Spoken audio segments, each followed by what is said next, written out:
Hey everybody, Bruce here with KB45 again. Got my daughter here today.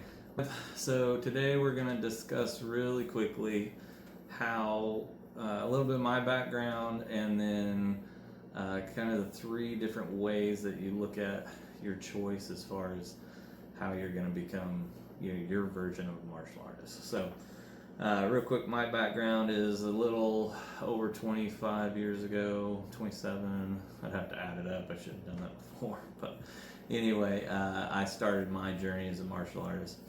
And then Kempo stylist, so hybrid system, Chinese-Japanese, but ours is heavily Chinese. And went through the steps of that, got heavily involved, got married, took a break, went back, got my certification. So became a black belt, so basically entry-level instructor in around 05, and then that'd be 2005, and then around 2 or 3 years ago I received my 5th degree, my master, so that would be probably 2021-ish, maybe 22. I'd have to look at the dates.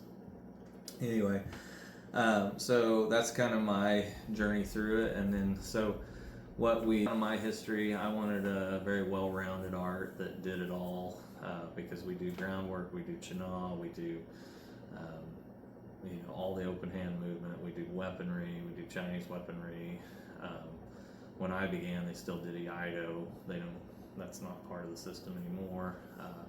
We've adopted the Chinese broadsword and double hooks and other things, so we've gone almost all the way to the Chinese side, but I still have all that in my toolbox. But anyway, so when you start to look at an art, those are things you need to consider. But before you even start that, you need to decide what it's kind of three purposes or end uses, right? So one would be, the first one was, do you want to study the art? That's the longest process. That's kind of her track right now, and we'll talk about that in the next video. But so you study the art, or you're a competition stylist, so that includes everything that's competition. So you can be a fighter, you can be just the presentation side for competition. You can be, even like the ground arts, like jiu-jitsu, they compete heavily. So it's not just a student of the art, it's the competition side. And then the other side of it is self-defense. And so if you're the long-term student, if you're a true martial artist, you're going to have the self-defense. You should acquire that if you have the proper instructor. And then competition, I leave that up to my students. If they want to compete, they can compete. Mine tend to be, they want to be ninjas, they don't even want to be known. So like having her sit here is a big deal, because they just want to hide in the shadows and know that they can take care of themselves and be proficient within the art. So you kind of have to decide what category you want to be in, and then that's kind of the rundown. So and then you need to look at what is going to be the healthiest for you.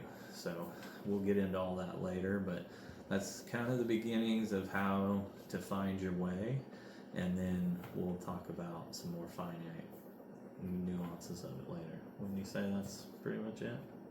Okay, all right, we'll see you guys later. I know, like bloopers and just all the everything you chop out, you should just stick it in there. There you go. You're grunting a lot. You've made me eat breakfast.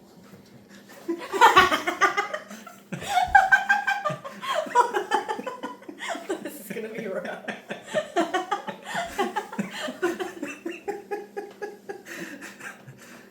Come to work today, Sam. Let's talk about martial arts. Can we go get breakfast first? Can't talk about, beating people up without a full tummy. Yeah, I do better on an empty one, so All right. Almost.